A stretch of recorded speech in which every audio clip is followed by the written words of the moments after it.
Jail के अंदर रहते हुए भी पूरे बिहार में आए दिन हत्याएं करवा रहे हैं। और उसके लिए ये मुख्यमंत्री, ये मूर्ख मंत्री है, मुख्यमंत्री नहीं इसको कहा जा सकता है। ये नीतीश कुमार मूर्ख मंत्री है, जिन्होंने कानून में संशोधन करके क्रिमिनलों को जेल से बाहर निकाल करके पूरे बिहार को क्रिमिनलों का बिहार बनाना चाह रहे हैं। इनका मकसद ये है। तो आप जनता, अभी हम पहुंचे हैं भारतीय चेतना पार्टी के राष्ट्रीय अध्यक्ष के कार्यालय में मधुबनी जिले बिहार में, जहां संजय कुमार महतो जी उपस्थित हैं। अभी तत्काल त्वरित जो एक घटनाक्रम घटी है बिहार में, जिसमें आनंद मोहन सहित अन्य 26 जो सजायाफ्ता आजीवन कारावास के कैदी थे, उन्हें जेल से अब रिहाई किया जा रहा है। इस विषय पर इनके क्या विचार हैं, आइए हम जानना चाहते हैं। आप देख रहे हैं न्यूज़ बिहार एनी टाइम और मैं हूं डॉक्टर उमेश कुमार। देखिए, ये तो बिहार के संविधान के साथ, देश के संविधान के साथ एक खिलवाड़ है। नीतीश कुमार को राइट नहीं बनता है कि अपने संविधान में संशोधन करके किसी भी क्रिमिनल को जेल से बाहर निकालने का। ये मुख्यमंत्री अपने आप को क्या समझ रहा है कि हम देश चलाते हैं, जबकि इनको जनता के वोट से सुरक्षा के मुद्दा को लेकर के जनता इसको वोट दी। पहले इन्होंने नारा दिया था कि जंगल राज है, लालू की जंगल राज का डर दिखा करके, भय दिखा करके इन्होंने पूरी बिहार की जनता का वोट लिया। अब ये लालू के ही इस जंगल राज के गोद में जाके बैठ गए हैं और ये लालू के स्टाइल में जितने भी क्रिमिनल हैं बिहार में आए दिन हत्या कर रहे हैं, अपहरण कर रहे हैं और जेल से भी ये अपहरण की घटनाएं हो रही है। आज यूपी में सुधार के लिए मुख्यमंत्री ने तो घोषणा किया कि वहाँ के गुंडों क्रिमिनलों को खदेड़ कर मिट्टी में मिला दिया जाए। तो मैं कहता हूँ कि एक तरफ उत्तर प्रदेश में बहु बेटियाँ खुलेआम सड़कों पर आप सुरक्षित घूम रही है, वहाँ की सरकार से वहाँ के पुलिस प्रोटेक्शन मिल रही है। दूसरे तरफ बिहार में बहु बेटियाँ असुरक्षित हो गई है, क्योंकि जो लोग नारा देते थे सुरक्षा का, वही लोग क्रिमिनलों को जेल से कानून में संशोधन करके नीतीश कुमार बाहर निकाल रहे हैं और उस क्रिमिनलों को वह फिर से अपराध करने का मौका दे रहे हैं।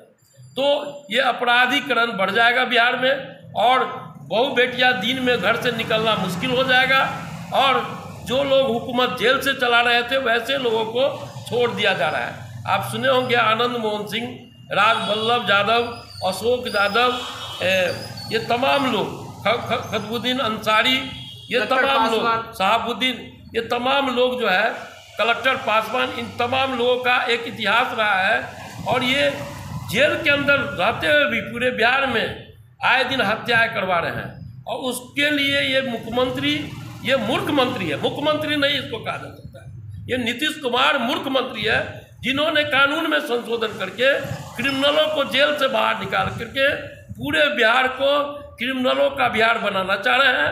इनका मकसद ये है। तो आप जनता किसी कैदी को फैसला सुनाती है, किसी को उसके अपराध के बिहाफ में, जैसे कोई क्रिमिनल है, कोई बलात्कार कर्मी है या कोई इस तरह का जघन्य अपराध करते तो आजीवन कारावास उनका होता है। लेकिन इस प्रकार से यदि विधायिका फिर से कानून में संशोधन कर दें तो जिस प्रकार से हम लोगों ने सुना कि फांसी की सजा माननीय महामहिम राष्ट्रपति जी के पास जाकर के माफी होता था या कम होता था दया याचिका के द्वारा, तो ये सारी चीजें अब धीरे धीरे राज्य सरकार भी अपने अपने हिसाब से कानून बनाने लगे और किसी एक व्यक्ति को टारगेट करने के लिए, उसको लाभ पहुंचाने के लिए और उसका बाईपास इफेक्ट, साइड इफेक्ट दूसरों के लिए भी हित में हो जाए और ऐसा लगे कि धीरे धीरे ये माहौल बन जाएगा।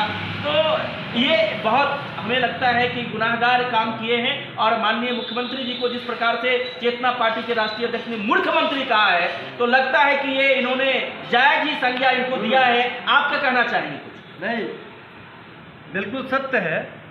अगर जो सोचनीय आदमी होते तो इस तरह का कार्य कभी नहीं करते। सही में कहा गया है इनको कि मूर्ख मंत्री। अगर सही में, सही मायने में अगर सोचने वाले होते तो इस तरह का कार्य नहीं करते। साथ कभी आरजेडी के साथ अपना गठबंधन करते हैं और कुर्सी बचाते हैं। केवल इतने दिनों से कुर्सी को बचाने के लिए हर तरह के नियम संविधान को बदलते हुए परिवर्तन करते हैं और अपने हितों की रक्षा करने के लिए घोर अपराधियों, खूनखारों को भी नियम में परिवर्तित करके रिहाई देते हैं। और यही एक परिणाम है जो आप देख रहे हैं कि एक व्यक्ति को आजाद करवाने के लिए, जेल से मुक्त करवाने के लिए 26 अन्य कैदी को भी मुक्त करवाया जा रहा है। ये लाजमी हो गया। ये 27 अपराधी प्रवृत्ति के लोग जो आजीवन कारावास के सजायुक्त थे, 14 वर्ष कारावास भुगत भी चुके हैं, लेकिन उन्हें मुक्त किया जा रहा है। इससे अपराध फैलेगी और बिहार में जंगल राज जो कहा जा रहा था, लगता है फिर से लौट के आएगी और कहीं अमन चैन या विकास नाम की चीज नहीं रह सकती। संशोधन करके निकाला रहा है, इससे लगता है कि इनका मनोबल बढ़ाया जा रहा है गुंडों का और किन्नरों का। ये तो बिहार की धरती है, जहाँ वीर कुंवर सिंह की धरती रही है, जहाँ अशोक की धरती रही है। ये धरती इतिहासकारों की धरती रही है और इस धरती को अपमानित करने के लिए नीतीश कुमार जैसे लोग ढिंढोरा पीट रहे हैं पूरे बिहार में। क्या मैं जानना चाहता हूँ, ऐसे मुख्यमंत्री को बार बार सत्ता बदलने और पलटू राम की तरह बदलते रहते हैं, इनको जनता इस बार निश्चित सबक सिखाएगी और हम लोगों के हाथों को मजबूत करेगी। ही नहीं, पूरे देश में अभी हमारा बैठक है राष्ट्रीय स्तर पर और तमाम पार्टी के लोग, समग्र विकास पार्टी, भारतीय चेतना पार्टी, तमाम जो छोटे दल हैं इस देश में राष्ट्रीय हित के लिए, देश की जनता के लिए हम लोग दिल्ली के बगल में मेरठ है, वहाँ हमारी राष्ट्रीय मीटिंग होने जा रही है। उसमें इन मुद्दों को भी उठाएंगे जो बिहार में जंगल राज कायम है और यहाँ जो संविधान में संशोधन करके जिस तरह से क्रिमिनलों का बोलबाला बनाया है और क्रिमिनलों का राज कायम किया नीतीश कुमार, उसको हम बिहार में ही इसको हरा करके प्रास कर देंगे और इसको मिट्टी में मिला देंगे और बदलाव बिहार से होगी। ये भारतीय चेतना पार्टी का नारा है, बिहार बदलेंगे देश बदलेगा। इसलिए वीर कुंवर सिंह की धरती है, डॉक्टर राजेंद्र प्रसाद की धरती है। ये नीतीश कुमार को जनता यहाँ की मिट्टी में मिला देगा और जनता क्रिमिनलों को ये बर्दाश्त नहीं करेगी कि बिहार में क्रिमिनलों का राज। मैं इसके खिलाफ मेरठ की धरती पर भी आवाज़ बुलंद करूँगा। क्रांतिकारियों की धरती रही है मेरठ की धरती, जिन्होंने आज़ादी के लिए वहाँ से आवाज़ पहली बार उठाया गया था देश की आज़ादी, और वहाँ के लोगों ने लड़ करके देश की आज़ादी दिलाया। आज हम उस धरती पर जा रहे हैं और यूपी, बिहार और देश के दिल्ली के तमाम यह बात सदन में भी हम चाहेंगे कि पार्लियामेंट में ये बात उठे और तमाम विपक्ष के सांसद, राज्यसभा के सांसद इन बातों को उठाएं और सत्ता वाले भी लोग ऐसे सरकार के खिलाफ अंकुश लगाए, संविधान में संशोधन करने का इसको राइट नहीं दे और ऐसा पावर इनको नहीं दिया जाए। अगर इस तरह का पावर दिया जा रहा है तो इससे बिहार में जिस तरह से क्रिमिनलों को छोड़ दिया जा रहा है तो हमारे यहाँ दहशत लोगों में है। बहु बेटियाँ सुरक्षित नहीं है, हम लोग सुरक्षित नहीं है। कहीं निकलते हैं तो लगता है कब किसको कौन गोली मार देगा। ये बिहार की आए दिन डकैती होता है और बहुत बच्चों की इज्जत लूटी जाती है और ये सरकार जो है इन लोगों को प्रोटेक्शन देकर के बिहार में अपनी सरकार चला रही है। तो गुंडों की सरकार मिटाने के लिए हम परिवर्तन रैली का आगाज दिल्ली के रामलीला मैदान में मेरठ की धरती से करेंगे और परिवर्तन का गूंज पूरे देश में होगा और संविधान में जो संशोधन का अधिकार है वो संशोधन का अधिकार मुख्यमंत्री को नहीं दिया जाए, वो लोकसभा और राज्यसभा में हो।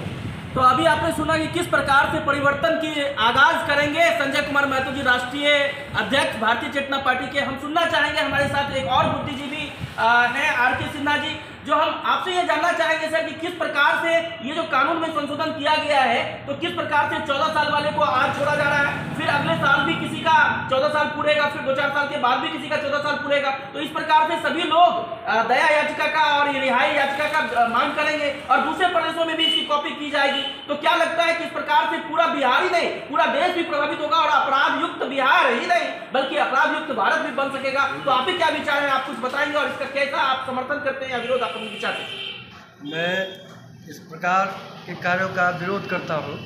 इस तरह का कार्य होने से सिर्फ बिहार के लिए नहीं, पूरे देश के जितने भी राज्य हैं इसका अनुकरण करेगा और इसका पूर्ण रूपेण पूरा असर पड़ेगा जनता पर। इस तरह का कार्य करने से सेंट्रल गवर्नमेंट की क्या स्थिति हो जाएगी, लोगों का क्या स्थिति होगा? तब तो कोई भी कुछ कर सकता है और यहाँ राज्य सरकार उसको माफ़ करके निकाल देगी, तो दहशत हो जाएगा लोगों के बीच में और दहशत होने से आदमी का जीना मुश्किल हो जाएगा। इसलिए हम लोग इसका समर्थन नहीं करते हैं। क्या लग रहा है कि संविधान से बड़ा कोई व्यक्ति होता है? इन्होंने तो खुद हत्या किया था और हत्या केस में थे, तो हत्यारे का एक टीम बनाए हुए बिहार में। इनका 27 लोगों का इस तरह से ये संविधान में संशोधन करके, कानून में संशोधन करके ऐसे लोगों को निकाल रहे हैं जो बिहार में रिमांडेड फिगर है, चाहे वो आनंद मोहन सिंह हो, वो चाहे अलाउद्दीन अंसारी हो, वो चाहे हकीम अंसारी हो, या कुतुबुद्दीन हो, या देवानंद नोनिया हो, रामाधर पासवान हो, कलेक्टर पासवान हो, दस्तगीर खान हो, ये तमाम लोग रिमांडेड लोग हैं। तो बिहार के गलियों में इन्होंने इतनी हत्याएं की जिससे बिहार कांप उठा था। फिर से बिहार को जंगल राज की तरफ ये नीतीश कुमार अपने आप को क्या समझते हैं? ये गुंडा राज चला रहे हैं या क्रिमिनल राज चला रहे हैं, ये तो सभी जनता जान रही है। इनको अब सबक सिखाने की जरूरत है। ये जो संविधान में इन क्रिमिनलों के खिलाफ संशोधन करके इस राज्य को अपमानित करने का काम किया। आपको क्या लग रहा है इस तरह की घटना के बाद और क्रिमिनल को मनोबल बढ़ेगा क्या? निश्चित रूप से ये जब से राजद के साथ साठगांठ किए हैं तब से यहाँ तो आए दिन हत्या हो रही है, डकैतियाँ हो रही है, अपहरण हो रहे हैं। ये तो जंगल राज ही नहीं, ये तो जंगल राज का पार्ट 3 हम लोग देख रहे हैं। आज सुरक्षित कोई भी माँ बहन नहीं है, बेटियां नहीं है, जो घर से निकलते हैं तो शाम में अपने घर आएंगे कि नहीं, ये कोई इनकी सरकार में अब हम लोगों को जीना यहाँ की जनता को दुर्लभ हो गई है। इसलिए भारतीय जनता पार्टी के राष्ट्रीय अध्यक्ष होने के नाते मैं बिहार की जनता से अपील कर रहा हूँ कि निश्चित रूप से नीतीश कुमार को उखाड़ फेंके, और बिहार ही नहीं पूरे देश में कहीं जनता इसको विद्रोह आंदोलन करने की जरूरत है। इसका विद्रोह करे और इसको सत्ता से हटाने का काम करे, नहीं तो ये कानून में गुंडों को